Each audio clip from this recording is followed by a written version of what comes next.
फिर तो वही बात, अभी करो और मरो। यदि वो इस्तीफा नहीं देगा तो इस्तीफा हमने लेना आता है, वो तरीका हम वक्त के साथ करेंगे। पहले बात है खाप पंचायतों की, किसान संगठनों की, सामाजिक संगठनों की। यदि कुछ ऐसा ये फैसला लेते हैं तो ठीक है, नहीं तो हम फिर फूलन देवी वाला काम करना भी जानते हैं। हम इसी देश की नारी हैं, हमें बिल्कुल ये मत समझिए कि हम एक आम महिला हैं।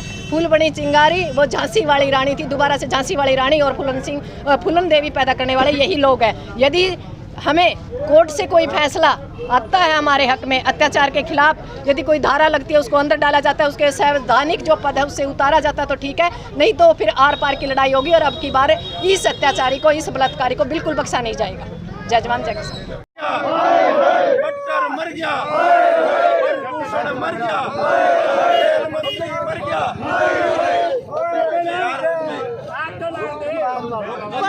खिलाड़ियों का खिलाड़ियों का मोदी सरकार मुर्दाबाद मुर्दाबाद मुर्दाबाद। अकेला तोड़ दिया, अकेला तोड़ दिया, अकेला तोड़ दिया।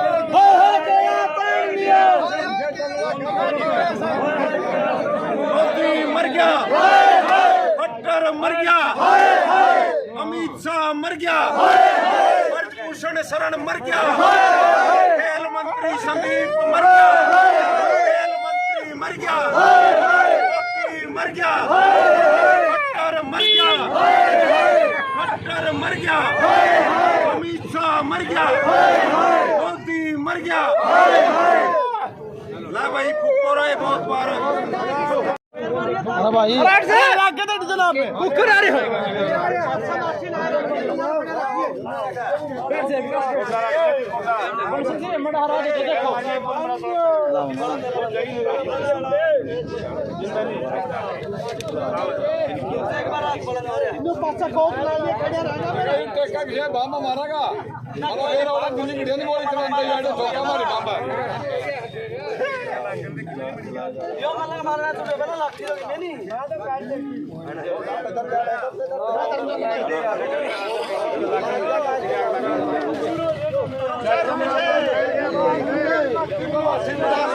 मोदी मर गया,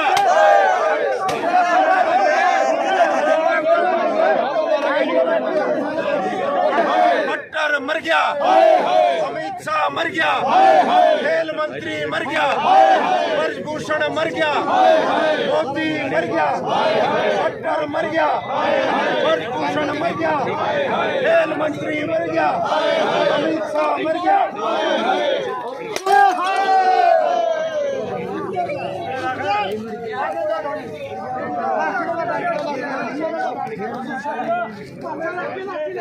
मोदी सरकार मुर्दाबाद, मोदी सरकार मुर्दाबाद, खट्टर सरकार मुर्दाबाद। मोदी मर गया, खट्टर मर गया, खेल मंत्री मर गया, अमित शाह मर गया, अमित शाह मर गया, खट्टर मर गया।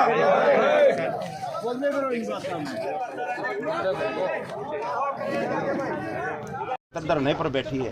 कल रात को दिल्ली पुलिस ने उनके साथ दुर्व्यवहार किया, उनके साथ छेड़खानी की और उनके साथ मारपीट की।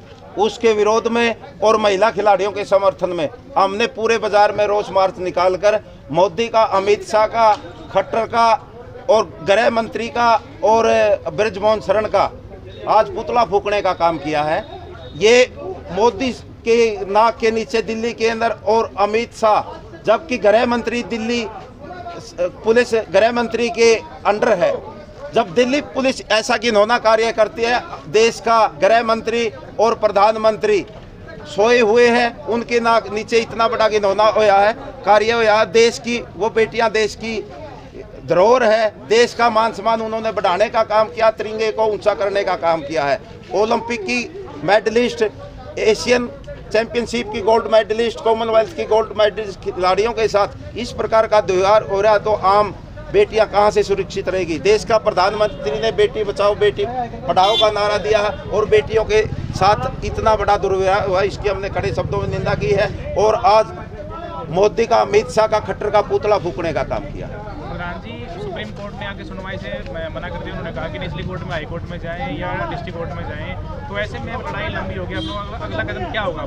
बिल्कुल, देखिए दिल्ली पुलिस FIR दर्ज करने से मना करती थी, सुप्रीम कोर्ट के संज्ञान लेने से FIR दर्ज हुई है और अब उसको गिरफ्तार नहीं करी। हम देश के प्रधानमंत्री से कहना चाहते हैं, देश के गृह मंत्री से कहना चाहते हैं कि दिल्ली पुलिस आपके अंडर है, गिरफ्तारी के आदेश कीजिए और उनको गिरफ्तार करने का काम करें, वरना ये आंदोलन लंबा चलेगा। जब लग बेटियों को न्याय नहीं मिलेगा हम लड़ते रहेंगे। और कल जो दुर्व्यवहार बेटियों के साथ किया गया है वो ओलंपिक की मेडलिस्ट है, खिलाड़ियों के साथ किया गया है। अगर उन खिलाड़ियों ने, क्योंकि वो उनके अंदर भी ताकत है, जब वो पूरे वर्ल्ड से मेडल जीत के ले आती है और एक शराबी पुलिस कर्मचारी अधिकारी उनसे दुर्व्यवहार करता है, अगर वो दुर्व्यवहार करे तो फिर क्या होगा इस देश के अंदर। इसलिए देश के अंदर प्रजातंत्र का हनन हो गया।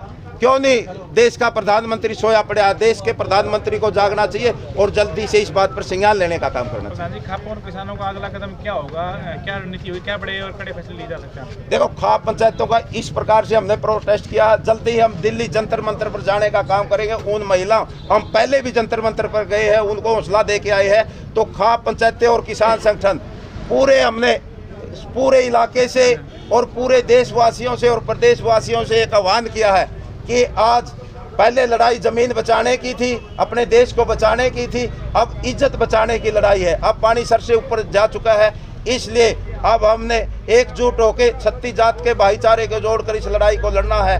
और हम जब लग लड़ते रहेंगे, जब लग हम जीत कर और न्याय दिलाकर इन बेटियों को वापस नहीं आ जाते। रात को लाठीचार्ज भी हुआ है, उसको लेकर आपका क्या कहना है? देखो, कहना कि यह तो प्रजातंत्र का आनंद है, ये मोदी सरकार की तानाशाही, अमित शाह का घमंड और ब्रजभूषण का घमंड बोल रहा है।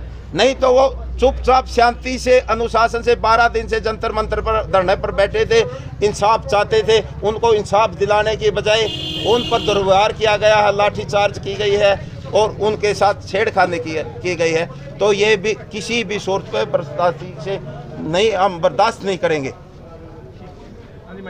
महिलाओं ने पहले भी 13 महीने जो हमारी फसल की लड़ाई थी उसको बड़े ध्यान से लड़ा और बड़े दिमाग से लड़ा। अब की बार फिर महिलाएं अपना चूल्हा चौका छोड़ के हमने दिल्ली की तरफ फिर रुक कर लेना है। और आज बेटियों के मान सम्मान की बात है। ये सरकार कहती थी कि बेटी बचाओ बेटी पढ़ाओ, कहाँ है बेटी बचाओ बेटी पढ़ाओ? ऐसे बेटियों को पढ़ाया जाता है क्या? जंतर मंतर पे लगातार 12 दिन से वो धरना दे हुए हैं और एक अत्याचारी बलात्कारी सरेआम खुला घूम रहा है, आवारा गर्दी करता है। और जो महिलाएं जिनके ऊपर अत्याचार हुआ वो लगातार लड़ रही हैं और लड़ ही नहीं रही। उन महिलाओं के ऊपर बाल उनके खींचे गए हैं, कपड़े उनके खींचे गए हैं सरेआम और उनको गालियां दी गई है। शर्म की बात है, एक खिलाड़ी, ओलंपिक की जो खिलाड़ी है वो सुरक्षित नहीं है तो सोचने की बात है हम महिलाएं अपने आप को कहां सुरक्षित मानेंगी। तो हम ही सरकार को समझा देना और बता देना चाहते हैं। तब हमने फसलों की लड़ाई थी जो 13 महीने हम लड़के घर की तरफ सुरक्षित लौट के आई। अब की बार हमारी नस्लों की लड़ाई, हमारे मान सम्मान की लड़ाई है। अब की बार हम इस सरकार को बख्शेंगे नहीं। ऐसा ना हो कि श्रीलंका जैसे हालात हों और इनके सांसद और विधानसभा के जो लोग हैं उनको हम खींच के सड़क पे लाने का काम करें।